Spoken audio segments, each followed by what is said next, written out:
Interviewers really don't care what your biggest weakness is, as long as it doesn't impact your ability to do the job. So if they don't care, why do they ask? The reason they ask is because they want to assess your self-awareness, how that weakness impacted your work, and what you did to improve. Because if it is impacting your work, it's probably something that you should improve on. Don't use the really generic ones like I'm a perfectionist or I care too much or I'm a workaholic.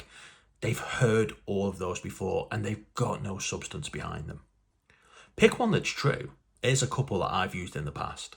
The first one, I'm really calm under pressure. And whilst that might be a positive thing, I'm very aware that to some people, my calmness may give the perception that I don't care, when I absolutely do care. So now I'm very mindful of the words that I use and my body language to let the other person know that I do care. The second example, I've always felt really nervous when I've been giving big important presentations, and I was always concerned that that nervousness would come across as lack of confidence in what I'm saying to the people that I'm presenting to.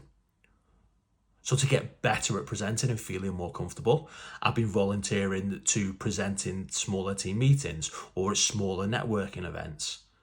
Now when I present, I'm much more confident than I used to be, and I'm working my way up to presenting to larger audiences.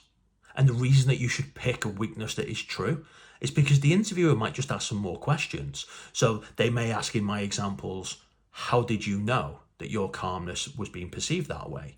Or they may ask, what smaller networking events do you go to? And you don't have to make one up on the spot. And they don't really care what some people may think about my calmness. And they don't really care that I used to get nervous presenting to a crowd, because they're not critical parts of the job that I'm applying to. If you've made it this far, you might like my newsletter. Loads of free job search advice and resources. Link is in the bio. And whilst you're there, hit the follow button.